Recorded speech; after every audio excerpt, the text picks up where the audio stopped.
Olá, eu sou Alexandre Moura, coach e criador da Fast Coach Concurso. No vídeo de hoje eu vou explicar como funciona a metodologia da Fast Coach Concurso, vou dar uma introdução porque a metodologia toda ia ficar muito grande num vídeo.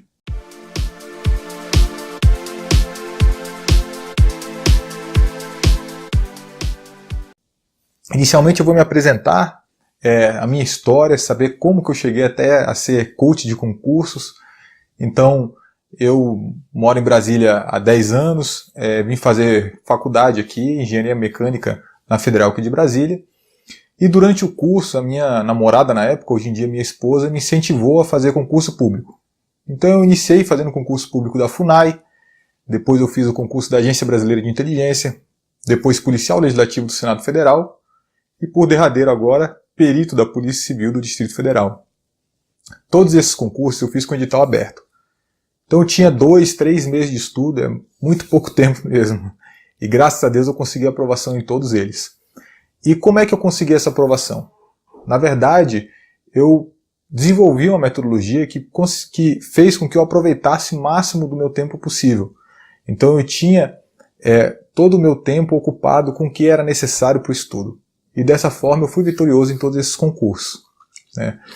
E depois que eu fui aprovado, os meus amigos começaram a me perguntar como passar em concurso, e eu comecei a falar muitas vezes sobre a metodologia que eu utilizei, e comecei a estudar mais sobre coach, comecei a me especializar, comecei a estudar outras ferramentas que eu mesmo não utilizei de aprendizagem, para poder montar uma metodologia ainda mais robusta, que sirva para mais pessoas. O trabalho do coach, nas diversas áreas do conhecimento, ele essencialmente é um trabalho de autoconhecimento. É um trabalho em que o coach auxilia o coachee a se conhecer mais. Conhecer as suas dificuldades, conhecer as suas facilidades para poder transformar as dificuldades em facilidades e poder otimizar ainda mais as facilidades. E no concurso público, como é que isso funciona? O coach, ele, além de mostrar uma metodologia de estudo, ele vai mapear todo o estudo do aluno. Então esse mapeamento consegue fazer um raio-x do estudo, de forma que aqui a gente observa aonde está o calcanhar de Aquiles do aluno, para que ele seja aprovado com mais facilidade.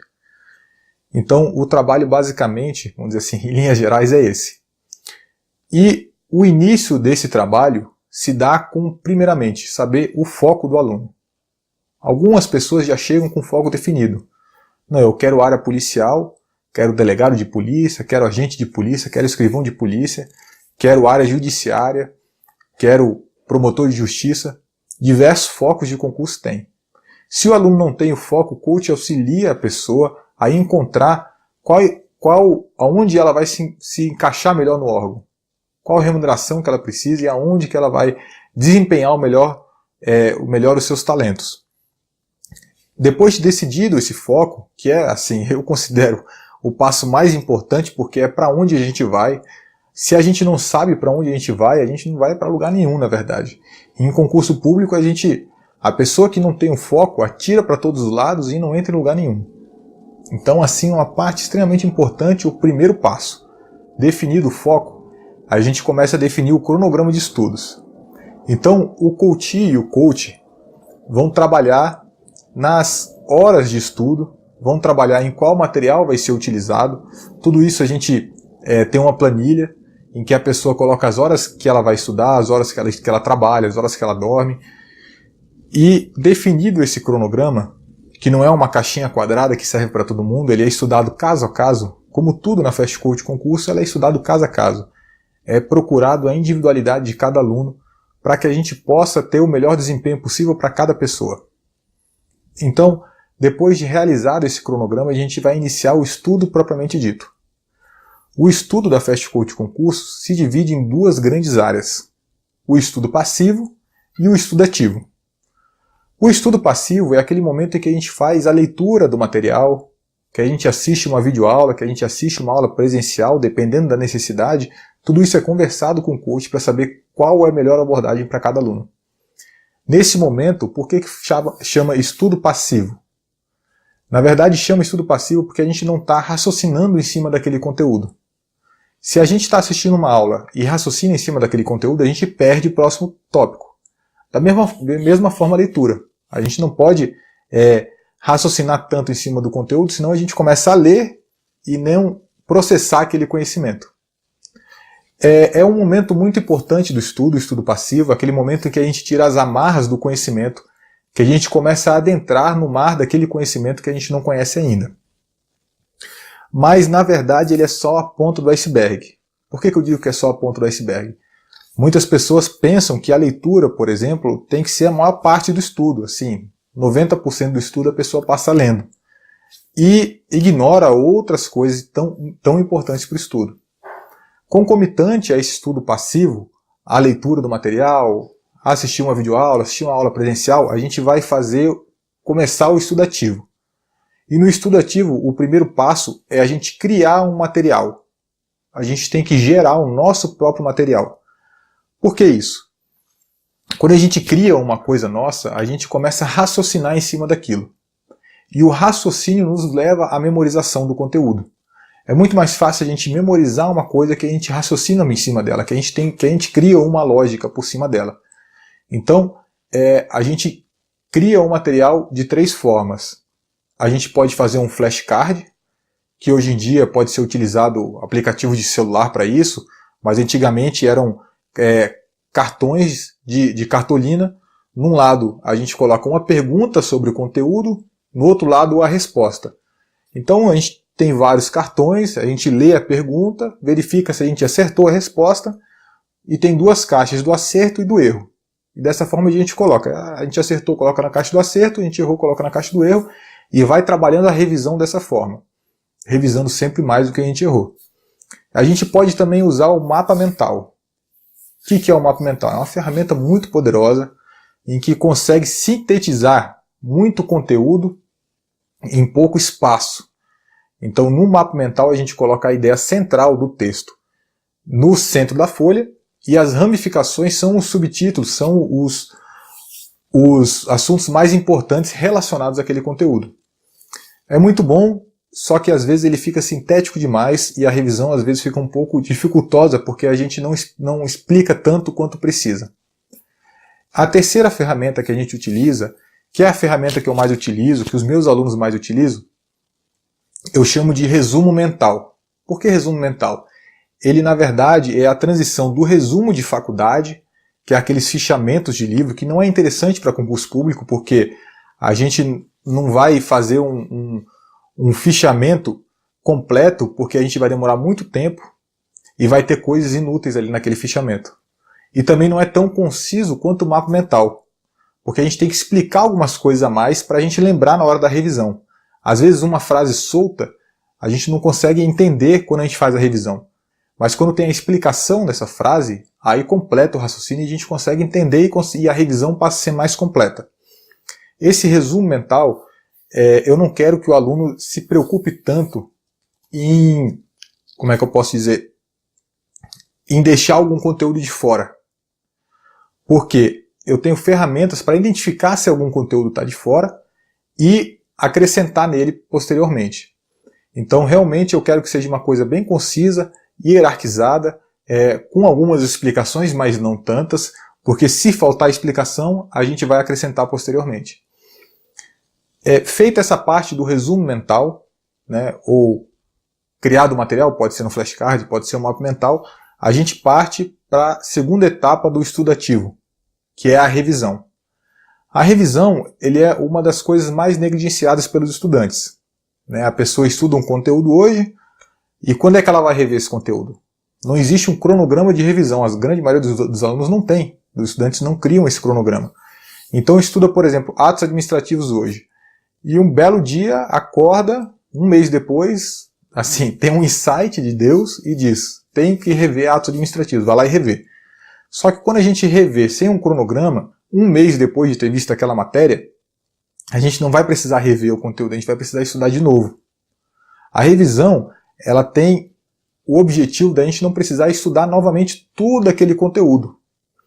Então, por exemplo, a curva do esquecimento, dentro de 24 horas, a gente esquece a maior parte do conhecimento. Assistindo videoaula, gerando um conteúdo, dentro de 24 horas, a maior parte do conhecimento a gente esquece. Então a gente vai rever dentro de 24 horas, a gente vai rever dentro de 5 dias, e assim por diante, dependendo do aluno, dependendo do conteúdo, dependendo da dificuldade do aluno naquele conteúdo especificamente. A gente vai fazer um cronograma de revisões específico para a dificuldade de cada aluno. Mas é muito importante que esse cronograma seja cumprido. Depois da revisão, a gente tem a realização de exercícios. Todo concurseiro sabe da grande importância que é a realização de exercício. Né? O exercício é o ponto ápice do estudo. É aquele momento que a gente verifica se a gente aprendeu mesmo o conteúdo e também a gente treina para a prova, porque a prova, na verdade, são exercícios. Então a realização de exercício é muito importante, mas tem algumas etapas que a gente precisa cumprir. Né? Alguns erros, assim, dos mais famosos feitos pelos estudantes, por exemplo, fazer baterias de exercício muito grande. Então, a pessoa ela vai estudar, hoje eu vou estudar Direito Constitucional, e vai fazer 500 exercícios de Direito Constitucional. O que acontece? O exercício anterior, ele começa a auxiliar o próximo exercício. Só que na prova a gente não vai ter esse auxílio. Então a gente precisa simular o dia de prova quando a gente está fazendo exercício. Então a gente faz baterias menores de cada conteúdo, a gente pode até fazer 500 exercícios no dia, mas de diversos conteúdos. 500 é muito, mas 50, 100 exercícios a gente pode fazer no dia, de diversos conteúdos diferentes. Dessa forma a gente faz um cronograma de exercícios também, em que a gente dilata no tempo aquele conhecimento. Né? Além da gente não ter o auxílio da questão passada, para fazer a próxima questão, quando a gente dilata no tempo, a gente vai ter contato com o conteúdo mais vezes. Então, em vez de eu fazer 100 questões de direito constitucional num dia, se eu fizer em 10 dias, 10 questões por dia, eu vou ver esse conteúdo durante 10 dias. Então, eu vou acessar essa área do meu cérebro durante 10 dias. Isso é importante para a gente memorizar o conteúdo. Porque a memorização, na verdade, ela é a repetição. Como é que a gente memoriza uma música que a gente sai todo dia à mesma hora, liga o rádio e está tocando aquela música? Daqui a 2, 4, 5 dias a gente está decorado aquela música. No estudo é a mesma coisa. A gente tem que rever o conteúdo várias vezes para ele ficar gravado na nossa memória. Para a gente memorizar verdadeiramente o conteúdo. Então, a metodologia, em linhas gerais, da Fast Code Concurso é essa. A gente passa pelo estudo passivo, que é a leitura de um conteúdo, a gente assiste uma aula, se for preciso, a gente vai criar um conteúdo, vai gerar o nosso próprio resumo, o nosso próprio mapa mental, a gente vai rever esse conteúdo que a gente criou e a gente vai fazer um cronograma de exercícios sobre tudo isso que a gente está estudando.